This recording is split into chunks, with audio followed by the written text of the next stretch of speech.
உங்களுடைய இந்த பயணம் நிறைவு பெற்றது. இனி தாங்கள் அடுத்த சக்தி பீடத்தை நோக்கிய பயணத்தை தொடங்கியாக வேண்டும். வெற்றி உண்டாகட்டும்.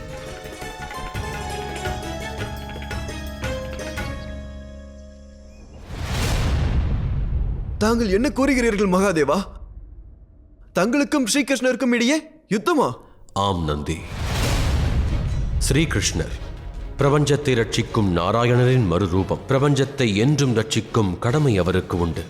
எவ்வாறு அவர் சமுத்திரத்தை கடைந்தெடுக்கும் சமயத்தில் கூர்ம அவதாரம் கொண்டு பர்வதத்தை தாங்கினாரோ, அதே போன்று பானாசுரனை அழிக்கவும் அவர் ஆயத்தமாக வேண்டியது அவசியம். அக்கணம் பானாசுரனை காக்க நான் அவ்விடம் செல்ல வேண்டியதும் அவசியம். இது அசம்பாவிதம் அல்லவா பிரபு? தாங்கள் இருவரும் ஒருவரை ஒருவர் வணங்குபவர்கள். இந்த யுத்தம் உங்கள் இருவருக்கும் எத்தகைய வேதனையை அளிக்கும் என எண்ணிக்கூட பார்க்க முடியவில்லை. பார்வதி என்னை விட்டு பிரிந்ததன் துயரத்தில் நான் ஆண்டுள்ளேன். பார்வதி மீண்டும் எப்பொழுது அவதரிப்பாள் என்று ஒவ்வொரு கணமும் நான் எதிர்நோக்கிக் கொண்டிருக்கிறேன். இப்பொழுது நிகழ்கின்ற அனைத்தும் தேவி பார்வதியின் மறுஜன்மத்தோடு தொடர்புடையதே ஆகும் நந்தி. நான், கணேசன், கார்த்திகேயன் மற்றும் ஸ்ரீகிருஷ்ணரும் அவரவருக்கான கடமைகளையே ஆற்றுகிறோம். எம்மால் புரிந்து கொள்ள இயலவில்லை மகாதேவா. யுக மாற்றத்தின் சமயத்தில் பிரபஞ்சத்தை காப்பவர் என்ற முறையிலும் பாவம் மற்றும் புண்ணியத்திற்கு இடையே சமநிலையை ஏற்படுத்த ஸ்ரீமன் நாராயணர் புவியில் அவ்வப்பொழுது அவதரிப்பது அவசியம். கிருஷ்ண அவதாரத்தின் ஒரு கடமை பானாசுரனை தடுப்பதும் ஆகும்.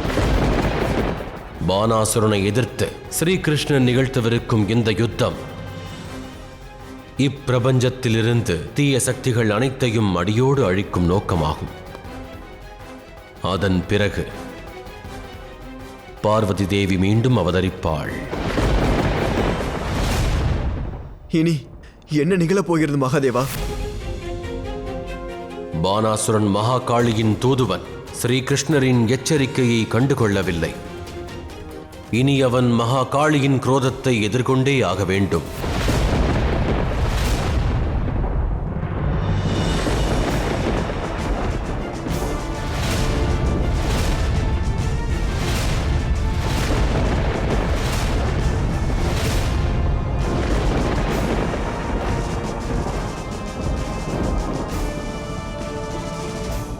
பொறு.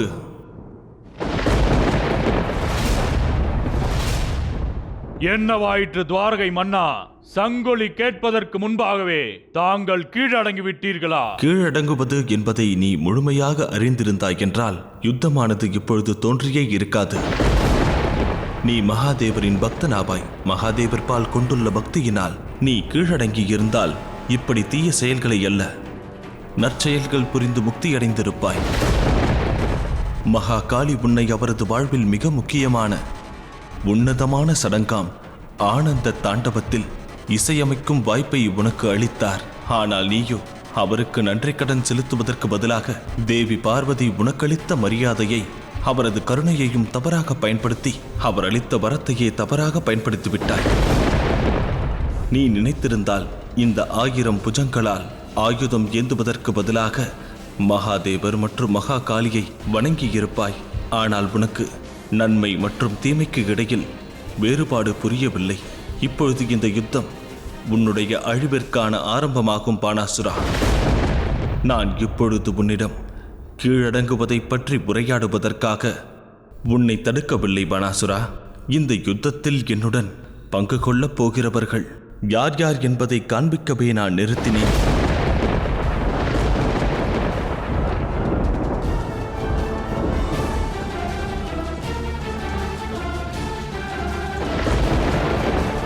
உன்னுடைய அழிவிற்கான சாட்சியாக நாங்கள் அனைவரும் இருப்போம் பானாசுரா.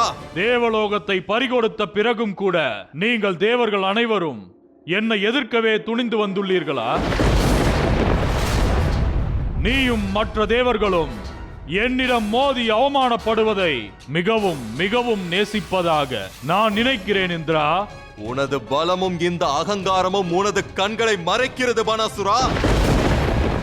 ஆனால் இப்பொழுது ஸ்ரீ கிருஷ்ணர் உன்னை நிச்சயமாக நல்வழிப்படுத்துவார். உன்னுடைய அழிவை நீ உன்னுடைய இந்த கண்களாலே காணப்போகிறாய். இன்று இந்த யுத்த பூமியில் என்னை விட பலம் பெற்றவராக தாங்கள் இருந்தாலும் தங்களால் என்னை ஒன்றும் செய்ய இயலாது. தாக்குங்கள், தாக்குங்கள், தாக்குங்கள்!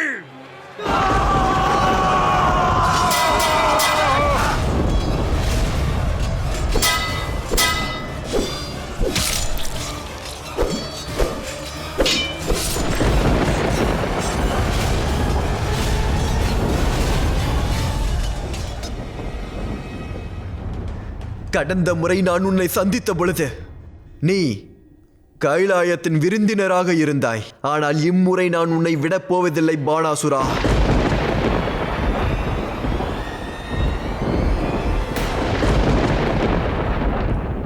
ஏன் நின்று விட்டாய் நந்தி? முன்னேறிச் செல். பானாசுரனுடன் யுத்தம் செய். எவ்வாறு யுத்தம் புரிவேன் பிரபு?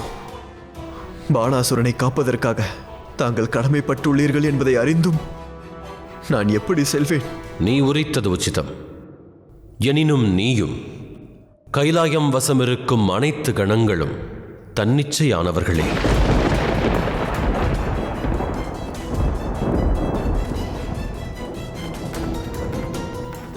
ஆனால் மகாதேவா, நான் தங்களின் பக்தன்.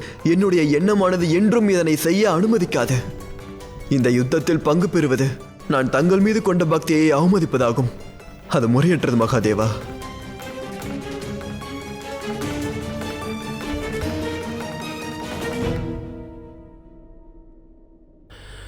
ஒன்றை மட்டும் என்றும் நினைவில் கொள் நந்தி. இப்பிரபஞ்சத்தில் எவையும் முறையானதும் முறையற்றதும் இல்லை. மெய்யாக இருப்பவை அனைத்துமே மனிதர்களின் கர்மங்களும் அதற்கான பலன்களும் தான். ஏனெனில் மனிதர்களின் கர்மங்கள் அவரவர் இச்சையை பொறுத்தே அமையும். ஒவ்வொரு மனிதனும் தன்னிச்சையாக கர்மங்களை தேர்ந்தெடுக்கும் உரிமை பெற்றவர்கள். என் மீதான உனது பக்தி பானாசுரனுடன் நீ புரியும் யுத்தத்தை தடுக்க இயலாது. நான் பானாசுரனுக்கு அளித்த வரத்தை காப்பது எனது கடமையாகும்.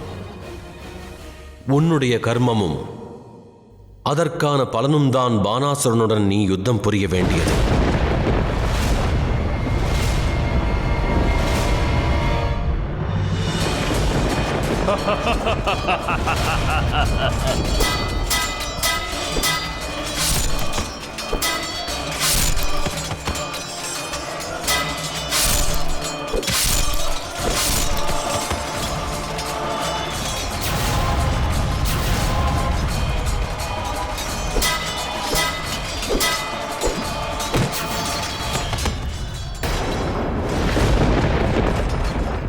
நான்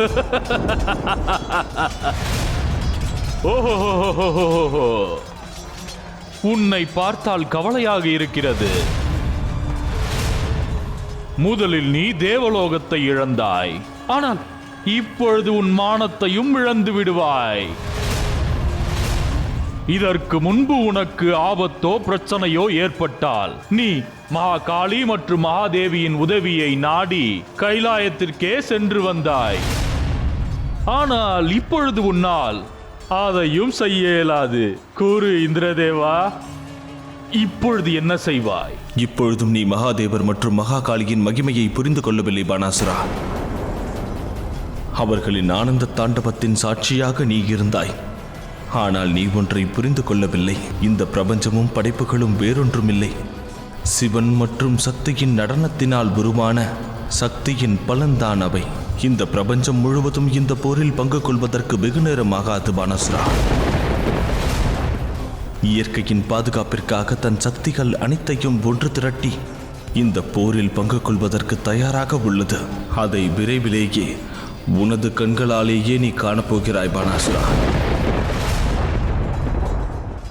தங்களுக்காகவும் தாயாருக்காகவும் நான் பானாசுரனிடம் நிச்சயம் யுத்தம் புரிவேன்.